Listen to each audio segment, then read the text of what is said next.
आज की कहानी का शीर्षक है अपने माता पिता का दिल ना दुखाओ। शादी की सुहाग सेज पर बैठी एक स्त्री का पति जब भोजन का थाल लेकर अंदर आया तो पूरा कमरा उस स्वादिष्ट भोजन की खुशबू से भर गया। उस स्त्री ने अपने पति से निवेदन किया कि माँ जी को भी यहीं बुला लेते हैं तो हम तीनों साथ बैठकर भोजन करते हैं। पति ने कहा, छोड़ो उन्हें, वह खाकर सो गई होंगी, आओ हम साथ में भोजन करते हैं। उस स्त्री ने पुनः अपने पति से कहा कि नहीं, मैंने उन्हें खाते हुए नहीं देखा। तो पति ने जवाब दिया कि तुम क्यों जिद कर रही हो, शादी के कार्यों से थक गई होंगी इसलिए सो गई होंगी, नींद टूटेगी तो खुद भोजन कर लेंगी, तुम आओ हम प्यार से खाना खाते हैं। उस स्त्री ने तुरंत तलाक लेने का फैसला कर लिया और तलाक लेकर उसने दूसरी शादी कर ली और इधर उसके पहले पति ने भी दूसरी शादी कर ली। दोनों अलग अलग सुखी घर गृहस्थी बसाकर खुशी खुशी रहने लगे। इधर उस स्त्री के 2 बच्चे हुए जो बहुत ही सुशील और आज्ञाकारी थे। कई वर्ष बीत जाने के बाद एक दिन वह औरत अपने बेटों के साथ यात्रा पर गई हुई थी। एक जगह तीनों माँ बेटे भोजन के लिए रुके थे और बेटे भोजन परोस कर माँ से खाने की विनती करने लगे।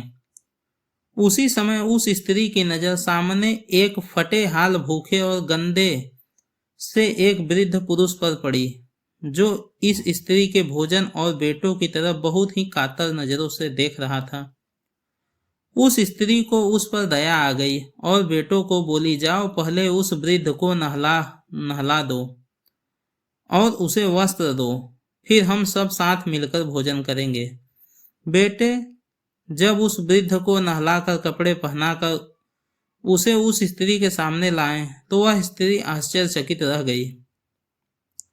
वह वृद्ध वही था जिससे उसने शादी की, सुहाग रात को ही तलाक ले लिया था। उसने उससे पूछा कि क्या हो गया जो तुम्हारी हालत इतनी दयनीय हो गई है। तो उस वृद्ध ने नजर झुका के कहा कि सब कुछ होते हुए भी मेरे बच्चे मुझे भोजन नहीं देते थे, मेरा तिरस्कार करते थे, मुझे घर से बाहर निकाल दिया।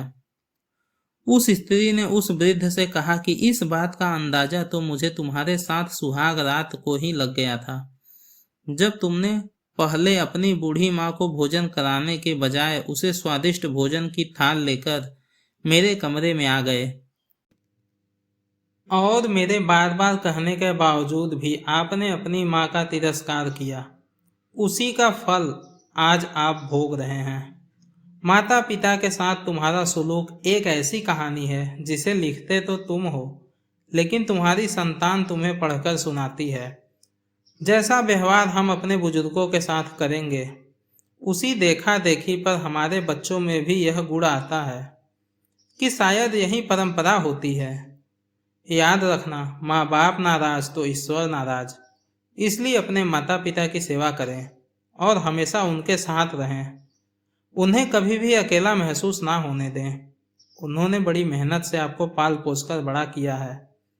धरती पर माता पिता ही भगवान का पहला रूप है। आशा करते हैं दोस्तों आपको ये कहानी अच्छी लगी होगी। अगर कहानी आपको अच्छी लगी है तो कहानी को लाइक करें, अपने दोस्तों के साथ शेयर करें और अगर आप चैनल पर नए हैं तो चैनल को सब्सक्राइब अवश्य करें। धन्यवाद दोस्तों, मिलते हैं एक नई कहानी।